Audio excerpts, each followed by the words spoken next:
고린도서 15장 30절 말씀 같이 한번 읽겠습니다. 시작. 또 언제나 위험을 무릅쓰리요. 제가 15장 30절을 중심으로 설교할 건데 먼저 29절 한번 읽어볼까요? 시작.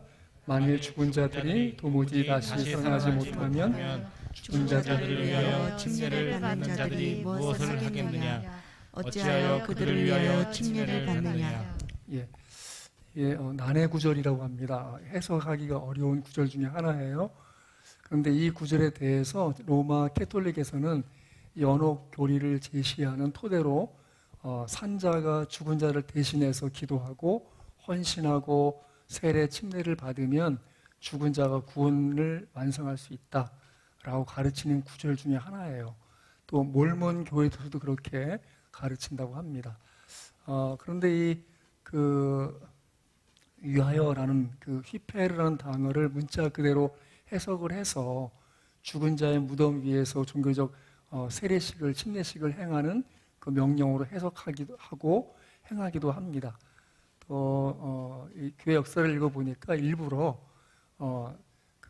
믿음의 가족이 누군가가 죽으면 그 사람이 분명히 세례나 침례를 받지 못하고 죽었다면 그 가족 중에 하나가 침대 밑에 들어가서 누워서 그리고 신부가 대신 이제 물어본다는 거지. 그러면 그 침대 밑에서 대신 대답을 해주고 그 세례를 주는 그런 일도 행했더라고요. 그런데 이 종교개혁가 존 칼빈은 그 초기 역사에서 연약한 신자가 침례를 미루어 죽기 직전에 침례를 요청하는 초대 교회를 배경으로 일어난 침례의 모습으로 설명합니다. 그러니까 교회 역사 요즘에 좀 들어보셨으면 아시겠지만 침례 받는 것을 좀 미루는 사람도 있었어요.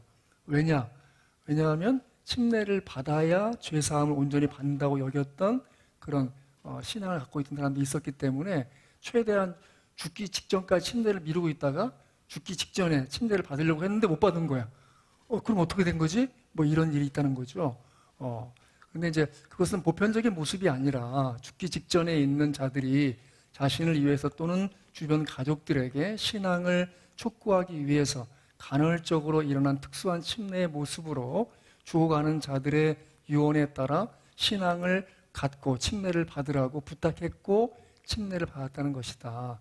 그러니까 이 29절을 어떻게 해석하는가 하면 개혁주의 신학에서는 이렇게 이야기합니다. 칼빈의 설명을 토대로 부활에 대한 강한 변증으로 해석해서 죽은 자를 위하여라는 그 단어를 의미적 해석을 해요. 죽은 자들처럼 죽은 자의 그 신앙을 함께 따라와 같은 의미로 해석하고 연결해서 자연스럽게 본다는 것이죠. 무슨 말인가 하면 부활의 소망을 갖고 죽은 자들처럼 살아있는 후손들도 즉 그들도 선조들의 신앙을 따라 선조들이 침례를 받은 것처럼 함께 침례를 받는 자들이라는 의미예요. 그러니까 이런 거죠. 믿음의 부모가 죽으면서 믿지 않는 자식들, 자녀들에게 얘기하는 거죠. 너희들도 내가 유언으로 말한다. 나를 위해서라도 예수 믿고 침례 받아라. 라고 한다는 거죠. 그러면 그 후손은 믿음이 없었지만 그 선조의 죽음의 유언을 따라서 그 죽은 자를 위해서 침례를 받는다는 것이죠. 이해하셨어요? 그렇게 해석을 하는 것이 옳다고 보는 거예요. 그렇게 할 때 죽은 자들을 위하여 침례 받는 자들이 무엇을 하겠느냐, 어찌하여 그들을 위하여 침례를 받느냐라는 것을 이해할 수 있고, 더 중요한 것은 이 고린도전서 15장이 무슨 장이죠? 기억하세요? 부활장. 부활을 주제로 한 장이에요. 그렇기 때문에 어찌하여 그들을 위해서 왜? 부활이 있기 때문에 그렇다는 말이죠. 그래서 이제 이 구절을 해석할 때 같은 의미죠. 다시 한번 읽어볼까요? 시작. 또 어찌하여 우리가 언제나 위험을 무릅쓰리요. 왜죠? 부활 때문에 위험을 무릅쓴다는 것이죠. 31절 34절까지 천천히 제가 읽어가면서 해석을 해드릴게요.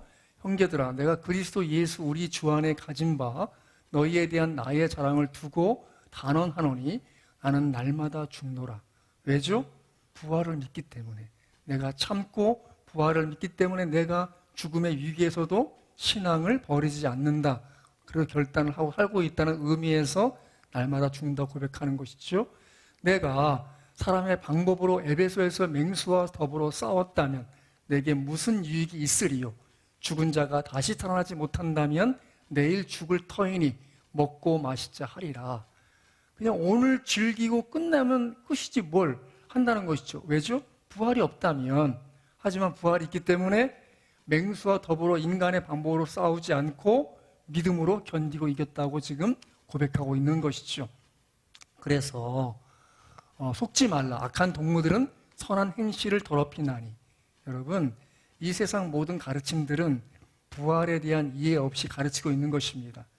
이 세상 모든 가르침 아무리 좋아 보이고 귀에 정말 즐겁게 들려도 주 예수 십자가의 죽음과 그분의 부활하심에 대한 그 기초로 한 가르침들은 아닌 것이죠. 속지 말아야 되는 것입니다.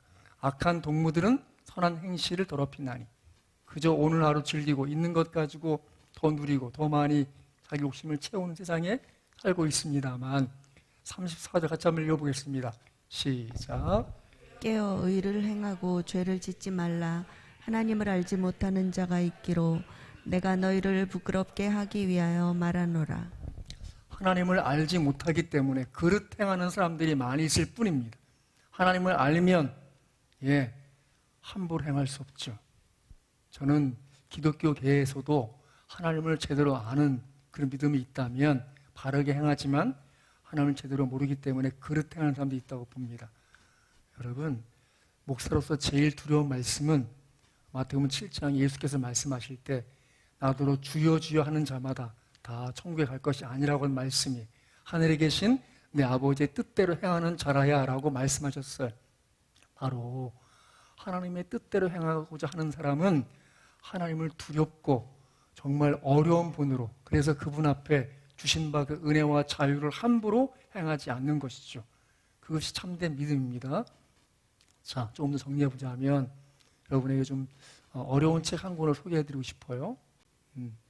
이 말씀의 주제가 되는 책인데 코로나19 이후 시대와 한국교회 과제라는 책이 있어요. 경기도 화성에서 푸른숲 동산교회라고 하는 교회를 목회하시는 이도용 목사님이라는 분이 쓰신 책이에요. 1장 19 팬데믹 어떻게 받아들여야 하는가, 일부 그릇되게 얘기하시는 목사님들 중에서는 하나님의 심판이다 얘기하시는 분들이 있어요. 그건 너무 섣부른 거예요. 여러분, 우리가 하나님의 심판이라고 말할 수 있는 것은 하나님이 명확하게 그것을 밝혀주셨기 때문에 심판이라고 보여지는 것이 성경에서 모호하지 않아요. 여러분, 모든 질병이 하나님의 심판은 아닙니다. 오해하지 마십시오. 함부로 얘기할 것이 아닙니다. 우리 인류가 지금 세계화되고 있고 또 도시화되고 있고 더불어서 지금 경제가 빠르게 확산되고 있는 시대에 살고 있기 때문에 유행병이 쉽게 전염병이 이루어지는 시대에 살고 있기 때문에 이루어진 일인 것을 기억하셔야 돼요. 2장 코로나19 사태가 주는 도전은 무엇인가? 우리가 지금까지 살고 있던 삶의 방식을 다시 재정렬을 해야 되는 것이죠. 사실은 우리 인간의 삶이 멈추자 무엇이 새로워졌습니까? 지구가 새로워지고 있어요. 그건 분명하게 드러났어요. 그래서 우리 인간의 문명의 발전이란 지구에 해를 끼치고 있었다는 것이 명확하게 보여주고 있기 때문에 앞으로는 아마 생태적 환경, 생태적 지구에 대한 그런 관심이 더 높아질 것이라고 보고 있고 이미 그것이 유럽에서 이루어지고 있습니다. 3장, 성자적 영성과 혁명적 영성으로 보는 코로나19. 우리 한국 교회에 흐르고 있는 전통적인 신앙의 주류는 내면적 영성, 개인의 신앙을 우선하는 것이 먼저예요. 그리고 일부 사회 개혁이나 또 사회 정의 실천을 하는 것이 약간 일부가 있죠. 그런데 코로나19가 주는 중요한 우리 기독교계에 주는 것은 내면적 영성도 중요하지만 개인의 신앙도 중요하지만 이 사회 구조에 대해 사회의 정의에 대해서 뭔가 혁명적인 일들을 해 나가야 되지 않느냐라는 것이 이 책의 내용이에요. 그러니까 균형이 있어야 되는 것이죠. 개인의 신앙도 중요하지만 사회적 역할에 대해서도 생각을 해야 된다. 그래서 교회가 어떻게 되어야 되느냐? 교회는 먼저 공동체성이 명확해야 돼요. 성도들끼리의 분명한 연합이 있어야 되지만 교회가 단순히 내부적인 교회뿐만 아니라 외적인 역할이 있어요. 그것을 이제 공교회성이라고 그러는데 이 사회에서 교회가 해야 될 역할을 해 나가야 되는 것이죠. 단순하게 예배 드리지 못하게 하는 것이 뭐 종교 핍박인 것처럼 그건 그릇된 것입니다. 우리가 오히려 더 사회 정의를 구현하기 위해서 교회가 모이지 않아야 된다면 모이지 않는 것이 그 공교회성을 이루어 나가는 것이죠. 그런 면에서 저도 많이 이 책에서 도전을 많이 받았어요. 여전히 마찬가지예요. 여러분, 우리 개인의 신앙이 중요하지만 신앙 개인이 이 사회적 역할의 범위에서 어떻게 실천해 나갈 것인가에 대한 고민들을 하셔야 되는 것이죠. 네 번째, 리오리엔트 코로나19 핵심 징후. 오리엔트가 뭐예요? 동양을 가리키는 거예요. 그러니까 지금까지 서양 중심의 자유, 평등, 박애주의가 승승장구해 왔지만 이 팬데믹 19를 통해서 이루어진 것은 오히려 세계화 그리고 또 도시화를 불러일으켜서 더 어려운 상황에 처했단 말이죠. 그런데 근원적으로 다시 동양에서 일컬어지는 조화로운 사상을 추구해 나가야 된다는 것이 있는 것이죠. 여러분, 이것을 이 철학을 이해할 때, 이건 이제 여기 책에 나와 있는 내용이 아니지만 좀 더 부가해 설명하면 이렇습니다. 서양 철학은 성과 악의 대립으로 봐요. 이 모든 어떤 사상을 이해하는 것을 그 이면에 그것이 깔려 있거든요.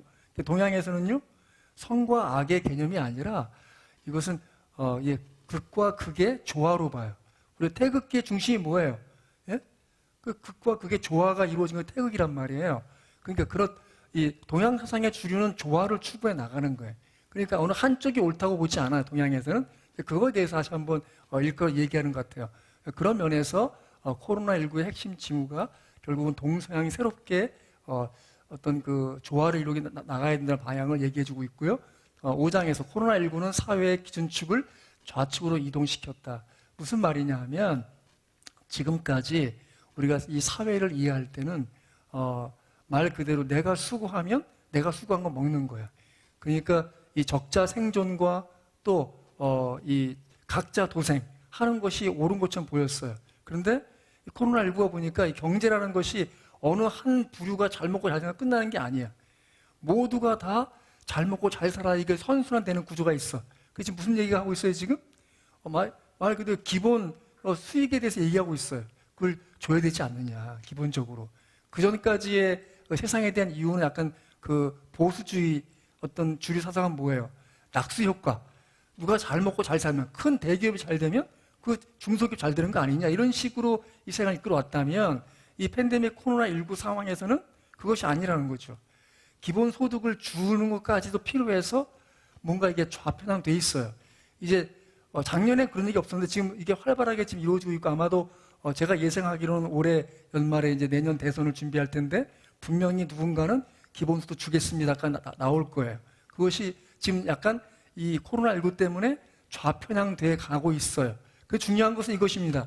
무엇인가 하면 기독교는 좌든 우든 거기 한 이데올로기에 편향돼서 끌려가면 안 돼요. 왜 그럴까요? 그 이데의 올로기가 소멸돼 버리면 기독교가 종속된 상태에서 같이 소멸해 버려요. 이해하셨어요? 제가 여러분 아시지만 저는 정치적인 입장을 여러분이 한 번도 강요하거나 얘기한 적이 없어요. 근데 이 책에 나온 내용에 뭐가 있냐면 작년 4월 15일 날 그 할 때 어떤 목사님이 설교했대요. 이번 4.15 총선에서 우리가 보수를 찍어야 기독교가 삽니다. 아니, 교회가 겨우 정당 밑에 들어가서 무슨 일 하자는 거예요. 우리는 이 사회 사상에 끌려가는 종교가 아닙니다. 믿습니까? 이 모든 것을 포함해서 그리스도 예수 앞에 인도할 자들이지 우리가 어떤 한 사상에 종속되어서 거기 끌려가고 지지하고 옳지 않아요. 그릇된 것이. 이 책에 그런 부분에 명확하게 잘 보여있다 싶어요. 중요한 것은 6장 파라볼라노이 그리스도의 정체성. 이 파라볼라노이는 위험을 무릅쓴 사람들이란 용어인데 성경에 나와 있지 않아요. 이 6장 파라볼라노이에 나오는 그리스도의 정체성, 위험을 무릅쓴 사람들인데 성경을 찾아보니까 오늘 이 말씀이에요. 고린도서 15장 30절에 나오는 이 말씀. 거기서 퀸 디 니오멘 이것이 위험을 무릅쓰리오라는 헬라어예요. 또 어찌하여 우리가 언제나 위험을 무릅쓰리오. 고린도서 15장의 부활장을 기억하시고 넘어갑니다. 퀸 디 니오멘 위험을 무릅쓰리오. 이 로마 황제 하드리아누스가 이제 있었는데 아리스티데스 얘기했는데 그리스도인들에 이렇게 묘사했습니다. 이들은 서로 사랑합니다. 모든 과부를 품고 자신에게 해를 입힐 수도 있었던 자들의 고아된 자녀들도 돌봅니다. 만일 줄만한 무언가를 가지고 있기만 하면 이들은 아무것도 없는 자에게 값없이 줍니다. 나그네를 발견하면 이들은 집으로 데려옵니다. 마치 그 나그네가 진짜 형제라도 되듯이 행복해합니다. 이들은 자신을 통상적인 의미에서 형제가 아니라 대신에 하나님 안에서 성령을 통해 얻은 형제라고 여깁니다. 로마 황제 마르쿠스 아우렐리우스 안티누스가 있었어요. 그런데 그 당시에 시리아와 전쟁을 끝내고 돌아온 로마 군사가 로마에 들어왔을 때 역병이 퍼지기 시작했어요. 아마도 천연두가 아닌가 싶은데 그 당시에 같이 그 공동 황제였던 사람이 이 전염병을 이제 선포하고 나서 그 사람이 다시 이 역병에 걸려서 죽고 말아요. 그래서 이제 같이 공동 황제였던 이 아우릴레우스 안토니우스 이름을 따서 안토니우스 역병이라고 이름을 명명해요. 그런데 그 상황에서 그리스도인들은 박해로 인한 억울함과 전염병의 위험을 뒤로하고 거리에 나뒹구는 시신을 수습했으며 자발적으로 병자들을 간호했고 의학자들을 돌보는 일에 아낌없이 자신들을 헌신했습니다. 심지어 자기 집을 내어주며 확진자들의 치료와 회복을 위해 공간을 마련해주는 이들도 있었습니다. 세상 사람들은 이런 그리스도인들의 공의로운 모습을 보면서 위험을 무릅쓰는 사람들이라는 뜻의 파라볼라노이라는 호칭을 붙여준 것입니다. 이해하셨어요? 오늘 말씀에 그래서 또 어찌 우리가 언제나 위험을 무릅쓰려? 왜 그렇습니까? 요한복음 5장에서 예수님이 말씀하십니다. 같이 한번 읽어볼까요? 5장 29절 시작. 선한 일을 행한 자는 생명의 부활로, 악한 일을 행한 자는 심판의 부활로 나오리라. 예수님을 믿는 사람들은 예수 그리스도의 십자가의 죽음으로 말미암아 그 모든 죄와 그 죄의 결과인 사망의 값으로 예수님 죽으셨기 때문에 우리에게 주어진 것은 영원한 생명이고 부활의 소망인 줄 믿습니다. 그렇기 때문에 선한 일을 해 나가는 것이죠. 가장 기본적인 선한 일은 무엇입니까, 여러분? 그것은 예수님 믿는 것입니다.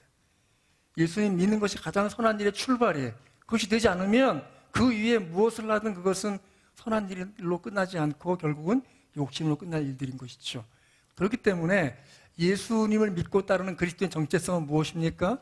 파라볼로나이, 바로 위험을 무릅쓰는 사람들이에요. 오늘 본문에서는 캔 디니오멘, 위험을 무릅쓰리요 라는 단어죠. 그렇게 위험을 무릅쓰는 사람 가운데 한 사람이 바로 아도니람 저드슨이에요. 이 아도니람 저드슨은 미국 사람이고 미국 회중교회 목사의 아들이었어요. 그렇지만 그가 대학을 가서는 이신론에 빠져요. 이신론이 뭐예요? 이신론은 이 우주를 창조한 절대적인 이성이 있다는 거예요. 그냥 우리와 교감할 수 없는 어떤 원리적인 그 존재를 신이라고 그래요.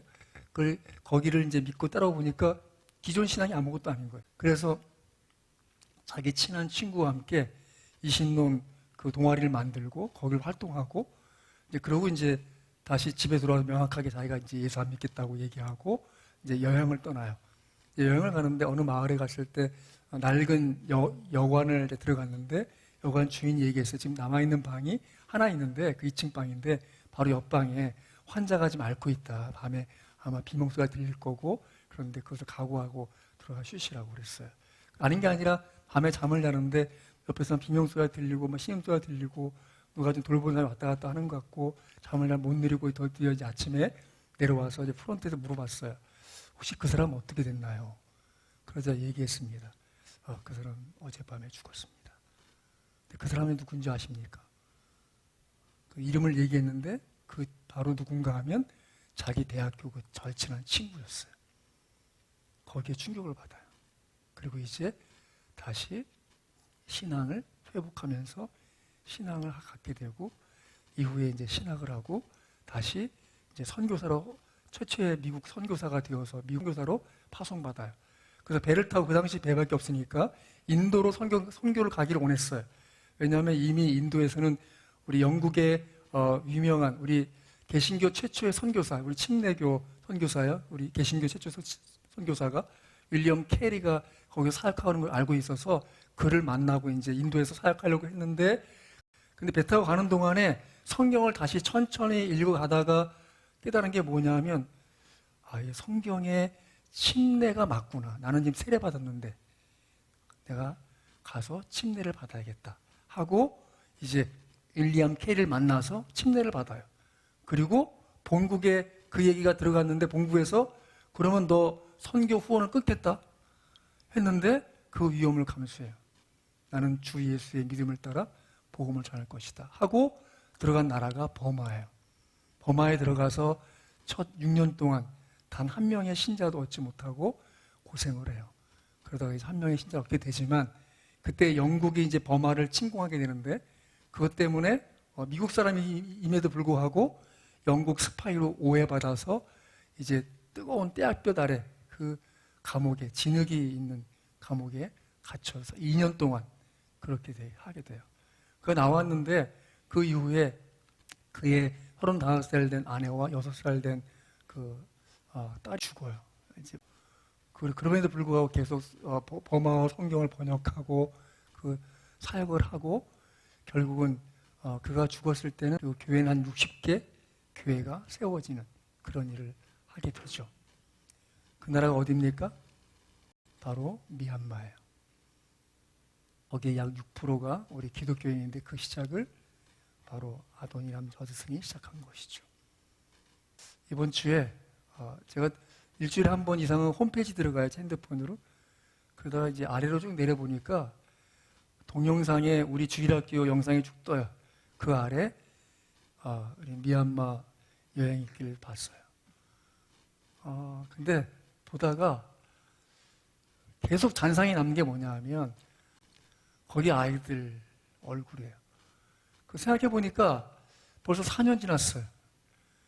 그때 여러분 기억하시는지 모르겠지만 우리가 아이들 위해서 풍선 만들어주고 뭐 바람개비 만들어주고 뭐 가방 주고 그러니까 그 동네 중학생 애들이 학교 끝났다고 다 또 몰려왔어.